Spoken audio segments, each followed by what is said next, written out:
అందరికీ నమస్కారం అండి. నా పేరు విజయ్. నా పేరు థ్యాంక్స్ ఎ లాట్ మన రెస్పెక్ట్ సినిమా నా ఛానల్ ఎంతగా ఆదరిస్తున్న ప్రతి ఒక్కరికి చాలా చాలా thanks. Again came back with one more casting requirement అండి. ఇది వచ్చేసి casting call. We're looking for actors for Telugu feature film who will be shot which will be shot in Hyderabad. So హైదరాబాద్లో షూట్ జరిగే ఒక సినిమాకి ఈ పర్టికులర్ ఏజ్ గ్రూప్లో ఉండే ఆర్టిస్టులు కావాలంట. సో దీనికి బాయ్స్ కావాలి 8 నుండి 12 సంవత్సరాల లోపు. వాళ్ళకి ఖచ్చితంగా శ్రీకాకుళం యాస వచ్చి ఉండాలి అని అంటున్నారు. సో అలాగే ఏ యాస అయినా తెలిసినా 8 నుండి 12 సంవత్సరాల లోపు ఇంకొంతమంది బాయ్స్ కావాలి అంటున్నారు. అలాగే వీళ్ళకి ఫీమేల్ కావాలంటే 25 నుండి 40 సంవత్సరాల లోపు వాళ్ళు, మేల్ కావాలంటే 25 నుండి 40 సంవత్సరాల లోపు వాళ్ళు, అలాగే 55 నుండి 75 సంవత్సరాల లోపు ఉన్న మేల్ కావాలంటే, ఫీమేల్ కూడా 55 నుండి 75 సంవత్సరాల లోపు ఉన్న మేల్ కావాలంట. సో ఈ పర్టికులర్ ఏజ్ గ్రూప్లో మీరు యాప్ట్ అవుతారు అనుకున్నట్లయితే మీరు తప్పకుండా వీళ్ళని అప్రోచ్ అయ్యే ప్రయత్నం చేయండి. దాంతోపాటు మన సబ్స్క్రైబర్ అడిగిన ప్రతి ప్రశ్నకి సమాధానం చెప్పడం అనేది మన బాధ్యత. కాబట్టి మన సబ్స్క్రైబర్ ఏం అడిగారు అంటే, సార్ ఇప్పుడు మనకి ఇక్కడ ఒక తెలుగు బేస్డ్గా ఒక సినిమా అనుకొని ఆ తర్వాత దాన్ని పాన్ ఇండియా రేంజ్లో రిలీజ్ చేస్తున్నారు. ఇనీషియల్గా అనుకునేటప్పుడు ఓన్లీ తెలుగులో రిలీజ్ చేద్దాం అనుకుంటున్నారు. ఆ తర్వాత తెలుగుతో పాటు తమిళ్, కన్నడ, మలయాళం, హిందీ ఇలా పాన్ ఇండియా రేంజ్లో రిలీజ్ చేస్తున్నారు. రిలీజ్ చేసి ఒక బ్లాక్ బస్టర్ హిట్ కొట్టేసి 1000 కోట్లు 2000 కోట్లు సంపాదించేస్తారు. ఆ తర్వాత దీనికే పార్ట్ 2 అని చేస్తున్నారు. ఆ పార్ట్ 2 మాత్రం చాలా పెద్ద డిజాస్టర్ చేస్తున్నారు. రీజన్స్ ఏమై ఉండొచ్చు అని నన్ను అడగడం జరిగిందండి. దానికి నేను చెప్పే సమాధానం ఏంటి అంటే, ఇప్పుడు ఇనీషియల్గా తెలుగు సినిమా తీస్తున్నప్పుడు తెలుగు ఆడియన్ మైండ్ సెట్ ఎలా ఉంటుంది, వాళ్ళు ఆలోచించే విధానం ఎలా ఉంటుంది, వాళ్ళకి హీరోని ఎలా ప్రజెంట్ చేస్తే అడ్మైర్ ఫీల్ అవుతారు, వాళ్ళు హీరోయిన్ ఎలా చూద్దాం అనుకుంటున్నారు, అందులో ఉండే క్యారెక్టర్ ఆర్టిస్టుల నుండి ఎలాంటి క్యారెక్టర్స్ ఎక్స్పెక్ట్ చేస్తున్నారు అనేది మాత్రమే బ్రెయిన్లో పెట్టుకుని రైటర్లు కావచ్చు, డైరెక్టర్లు కావచ్చు, ప్రొడ్యూసర్లు కావచ్చు, వీళ్ళందరూ దాని మీద కూర్చొని దాని మీద వర్క్ చేస్తారు. కానీ ఎప్పుడైతే ఈ సినిమా పాన్ ఇండియా లెవెల్లో హిట్ కొట్టిందో, పాన్ ఇండియా అంటే ఎంటైర్ ఇండియా మన సినిమాని చూద్దాం అనుకుంటుంది, మనం ప్రపంచానికి కూడా సినిమా చూద్దాం అనుకుంటున్నాం కాబట్టి, చూపిద్దాం అనుకుంటున్నాం కాబట్టి ప్రపంచానికి ఎలాంటి కథలు నచ్చుతాయి, ఆ తర్వాత దేశానికి ఎలాంటి కథలు నచ్చుతాయి, ఆ తర్వాత రాష్ట్రాలకు ఎలాంటి కథలు నచ్చుతాయి. ఇందులో తమిళ వాళ్ళకి ఈ ఫ్లేవర్ నచ్చింది, కన్నడ వాళ్ళకి ఈ ఫ్లేవర్ నచ్చింది, హిందీ వాళ్ళకి ఈ ఫ్లేవర్ నచ్చింది, మలయాళం వాళ్ళకి ఈ ఫ్లేవరు.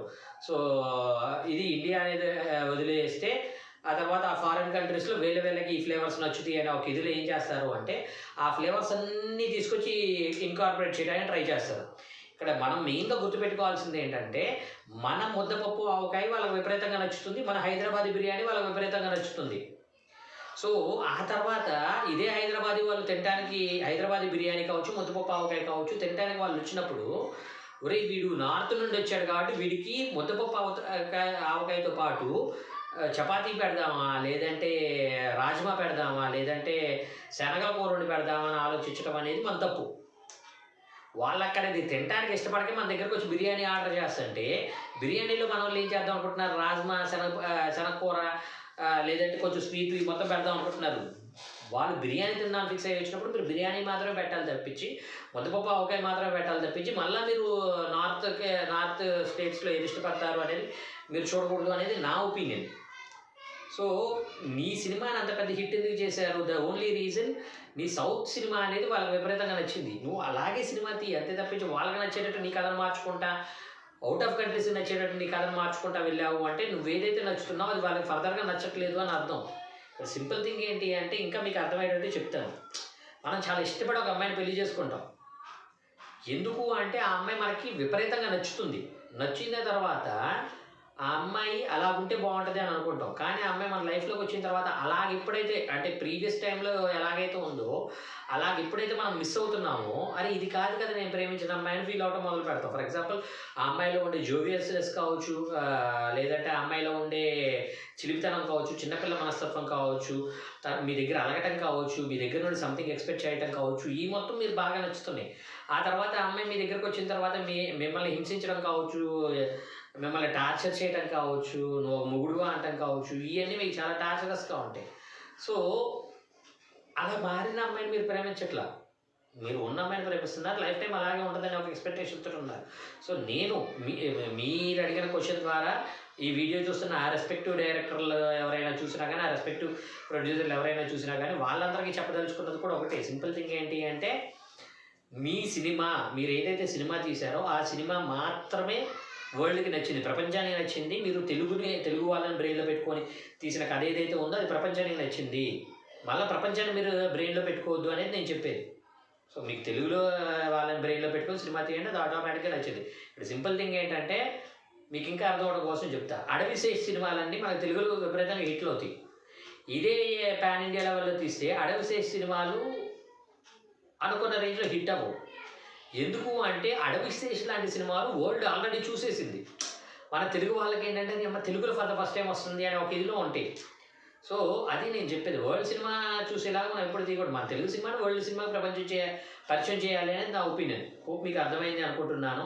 సో, మీరు ఈ ఏజ్ గ్రూపుల్లో, ఈ యాసలో మీరు మాట్లాడగలను అనుకున్నట్లయితే తప్పకుండా వీళ్ళని అప్రోచ్ అయ్యే ప్రయత్నం చేయండి. వీళ్ళ కాంటాక్ట్ డీటెయిల్స్ వచ్చేసి casting call vcm@gmail.com CASTING casting CALL call VCM V for Vijay, C for Chandra, M for Mohan @gmail.com అనేది వీళ్ళ మెయిల్ ఐడి. అలాగే వీళ్ళ కాంటాక్ట్ నెంబర్ వచ్చేసి 9912995255. I repeat 9912995255. సో, డిస్క్లైమర్ అనేది మీ అందరికీ తెలిసిందే కదా. పర్టికులర్ కాస్టింగ్ రిక్వైర్మెంట్‌కి నాకు ఎటువంటి వ్యక్తిగతమైన లావాదేవీలు లేవు. వీళ్ళలో ఎవరైనా మిమ్మల్ని డబ్బులు అడిగినా, మిమ్మల్ని మోసం చేసే ప్రయత్నం చేసినా దయచేసి వాళ్ళు ఇగ్నోర్ చేసే ప్రయత్నం చేయండి. ఎందుకంటే మన ఛానల్‌లో ప్రతిరోజు ఒక కాస్టింగ్ రిక్వైర్మెంట్ అనేది వస్తుంటుంది కాబట్టి ఆ కాస్టింగ్ రిక్వైర్మెంట్ ద్వారా మీ అందరి లైఫ్స్‌లో అద్భుతాలు జరగాలని మనస్ఫూర్తిగా కోరుకుంటున్నాను. వీడియో నచ్చిందా లైక్ చేయండి, వీలైనంత ఎక్కువ మందికి షేర్ చేయండి. ఎవరైతే సబ్స్క్రైబ్ చేసుకోకుండా చూస్తారో please do subscribe. Thank you and all the best.